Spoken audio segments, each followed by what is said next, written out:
My folks really went all out for my brother's birthday. A total high-class weekend getaway. Me? I got a card that hinted maybe next year, so I just quietly went ahead and booked a one-way ticket. My name is Leo. I'm 27 and I've always been the quiet type in my family.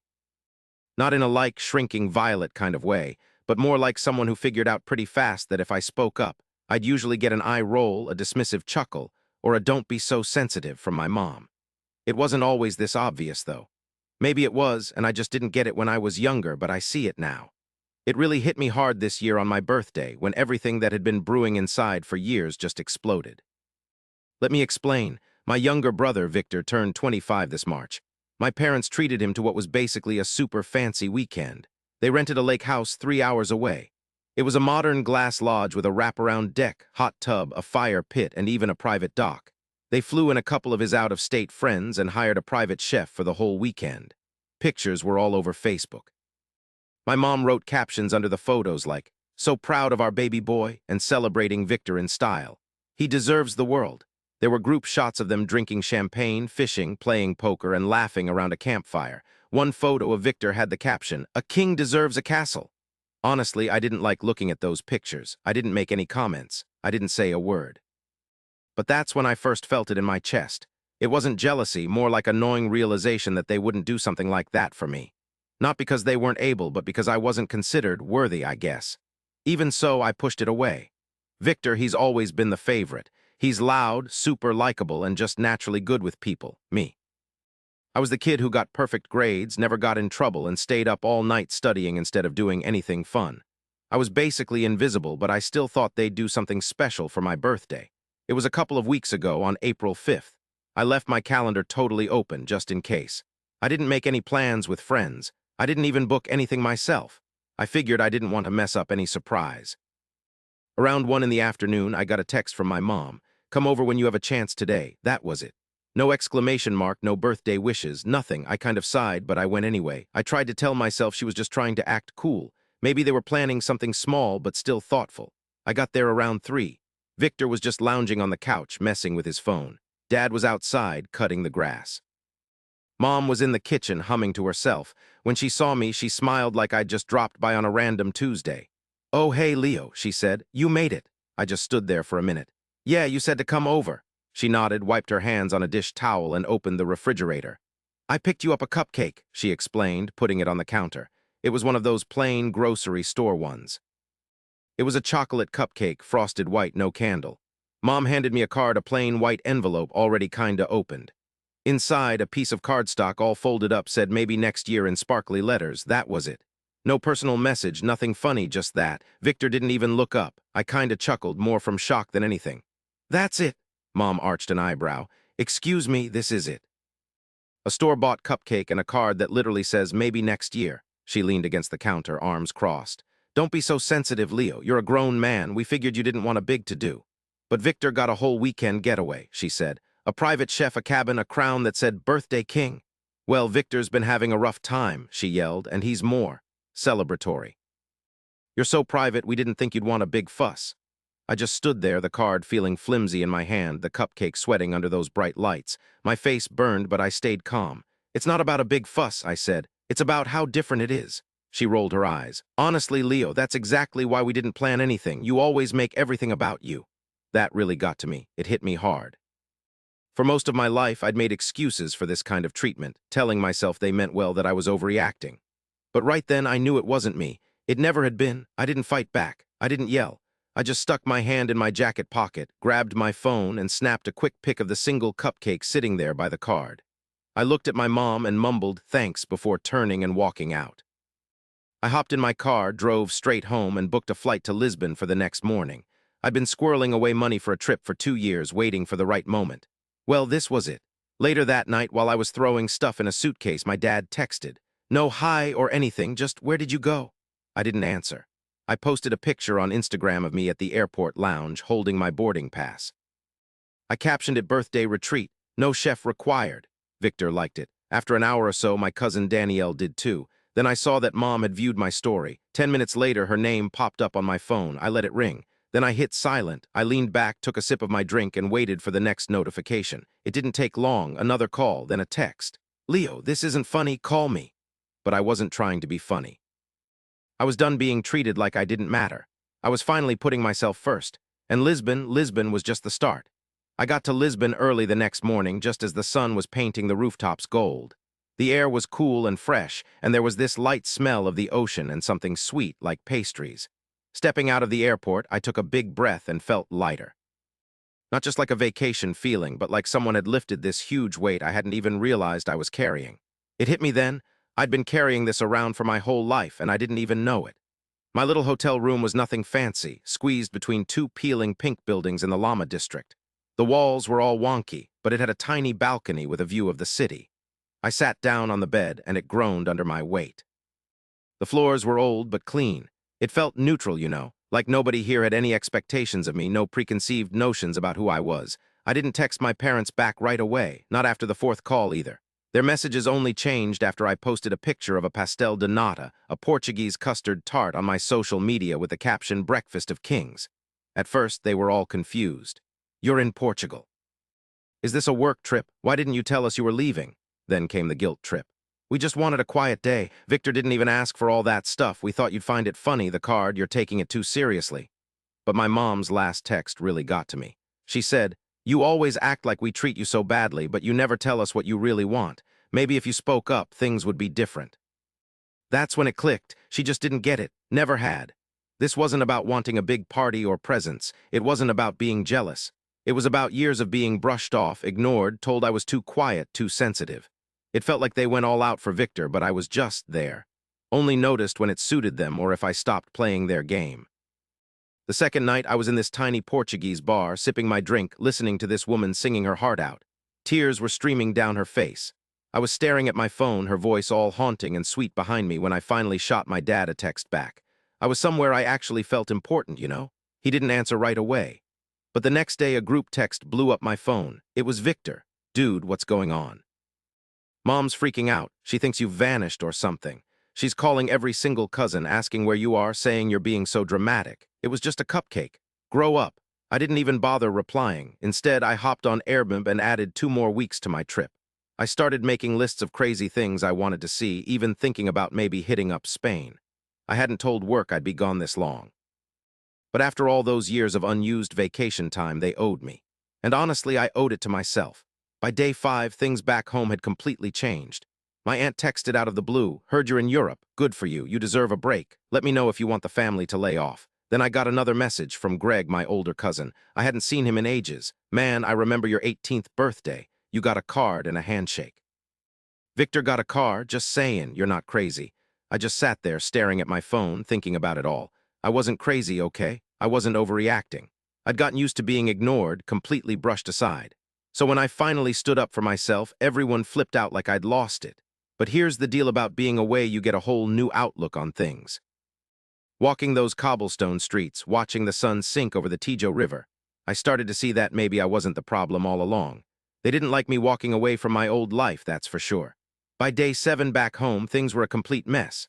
My mom posted some cryptic thing online about kids disappearing, asking if the world was turned upside down. It got like 60 comments. A few relatives were all "Hope you're okay." Or "Message me." One even tagged me. Nope, didn't respond. Instead, I put up a picture of myself in a Belém cafe, shades on, big smile. Sometimes the best birthday present is just some peace and quiet, 5 minutes later, my phone blew up. Mom again, ignored it. Then a text popped up, not from my parents and not from Victor. It was from my dad's work email. "Leo, call me. This is getting out of control." I just sat there thinking, why is he texting me from work? Then, boom, another message, this time from my boss. "Hey, your mom called the office looking for you, said it was urgent. Everything's all right." My hands went ice cold. This wasn't just panic. They were dragging in people who had absolutely no business in this.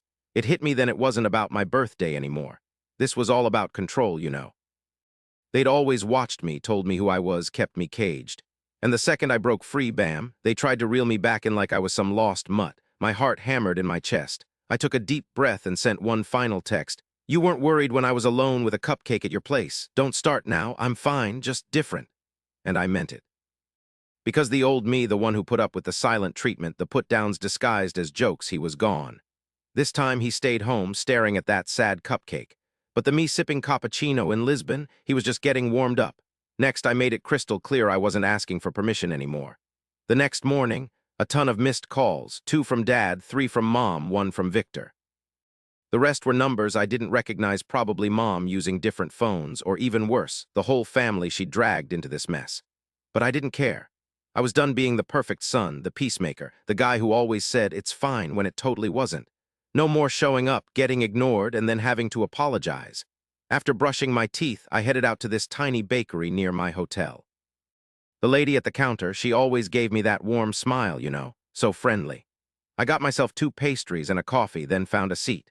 The sky outside was this gorgeous blue, all streaky with clouds, and the street was buzzing, people sweeping their porches, kids heading to school, even a guy selling books from a little wooden cart. I watched them, and this weird feeling hit me, jealousy, I guess. These total strangers, they had no clue about my life, my past, why I was even there, running away. But they were nicer than my own family, and that really knocked me for a loop. That afternoon, I did something I'd never done before. I completely shut off my phone. Not just silent, I mean off, left it in the hotel room. Then I just wandered around for hours, getting lost in those crazy little streets and squares, past all these old churches and bright, colorful walls. I ended up in Barro Alto, stumbled into a tiny art gallery, and this guy was painting pictures of his dreams. He said I had sad eyes and strong shoulders. I started laughing, told him it was the truest thing anyone had said to me all year. My mom, my dad, that stupid cupcake, Victor's lake house, none of it crossed my mind. I was just thinking about me, who I used to be before I had to change myself completely to fit in with them. That night, I bought a notebook. The first thing I wrote, "You're not selfish for choosing yourself." And on the next page, "They only call it overreacting when they don't like how you're reacting." The third page, I wrote down all the times I got pushed aside. My 18th birthday, totally glossed over until dinner time when I got a $20 gas card. Meanwhile, Victor got a whole party with his friends and a football cake. They showed up late and dipped out early to go to Victor's soccer game, even though I was giving my valedictorian speech. Christmas, 2 years ago, I spent time picking out presents for everyone. Victor straight up forgot mine, her excuse. "He's just busy, don't make him feel bad." The list just went on and on. It wasn't about the presents, it was a recurring thing. The message was crystal clear: you're not the priority, not even close. The next day, I switched my phone back on. It exploded right away with texts, voicemails, missed calls, and what I didn't expect, screenshots. Someone had obviously seen my Instagram post and put it in the family group chat. Now all my aunts and uncles were weighing in. Some were really sweet. "Leo, I had no clue. That post just broke my heart. You were always so quiet, maybe too quiet. I wish I'd said something." Then others, not so much. "Running off and airing dirty laundry online, not a mature move, so dramatic. Everyone gets a bummer birthday once in a while." Then came the one that just shattered everything. My mom had emailed a photo of my empty childhood bedroom. The furniture was moved around, the bed was gone. My books were all boxed up. My desk was replaced with a treadmill. She wrote, "Didn't think you were coming back." Okay, so that's how it went down. No, I love yous. No, come home when you're ready. Not even a sorry, just acting like I was some kind of hassle they were happy to ditch. I was there, glued to the TV, jaw tight, heart racing. Then something inside me just snapped. Not like sadness, not even anger, but something colder, more focused. I took a breath and fired back a single text. "You don't have to make room for me. I already made my own." And then I did something they never saw coming. I went into my bank account, this account I'd been quietly stashing money in for years, while Victor was always bouncing from job to job, relying on my parents for rent. I built something real. Investments, a business on the side that was actually doing well, and a 6-figure cushion. And I was ready to use it, not just for trips and little luxuries, but for something bigger. A few phone calls, a bunch of paperwork, and a giant leap of faith. By the time the week ended, I had signed a lease on a little apartment smack in the middle of Lisbon. Brick walls, big windows, and a little desk in the corner overlooking the street. It wasn't fancy, but it was mine. And then I did one last thing. I wrote an email, just a simple, polite message. No screaming, no dramatic exit. I told them I was searching for new adventures overseas and thanked them for everything. I didn't mention my mom, her calls to the office, how mortifying that was, but I think my boss got the hint. She messaged back 15 minutes later. "We'll miss you, Leo. You go ahead and live your life," that's what they told me. That was it. Done. No more birthdays circled on a calendar I'd ignore anyway. No more showing up just because I felt like I had to. No more having to explain why I wasn't trying hard enough. I'd busted my butt for years, played nice, kept my mouth shut, and I was finally free. I thought it was over, Thought I'd finally gotten some peace, that they'd finally leave me alone. Then something happened. Something pulled me right back into the mess. Something that made all the phone calls, the guilt, the silent treatment feel like nothing. And when I found out what they did, I realized they weren't just trying to get me back. They were trying to erase me. It was a random Thursday morning. I'd been walking by the water, coffee in hand, sun on my back. Things were calmer now, quieter. Lisbon felt like home. I wasn't glued to my phone anymore, constantly bracing myself for the next guilt trip. I'd finally learned to just be. Then I got this email from Jason, a guy I knew from college. We hadn't talked in ages, but I knew he and Victor used to be buddies. The subject line was just 2 words. Saw this? The email itself was even shorter, 1 sentence. Thought you should know. My brother put this online. I took a picture of Victor's Facebook post and sent it to myself. The words said, "Family isn't about who bails when things get tough. It's about who sticks around." Underneath it continued, "I'm glad to be here helping Mom and Dad put things back together after Leo screwed us all over." And there was a photo with it. My old bedroom, now painted over with a boring beige color. The bookshelves were empty. My college diploma, which used to hang on the wall, was missing. Now there was a picture of Victor shaking hands with some local businessman. Underneath it said, "New beginnings." The comments were even worse. Aunt Marissa chimed in, "So proud of you for doing the right thing." Then she added, "Leo was always different." Shamey, my cousin's wife, couldn't just talk to the family. Just disappearing like that, so immature. And then the worst part from my own mother. "Sometimes the lost son doesn't come back, but the son who stays builds the future." My hands went numb.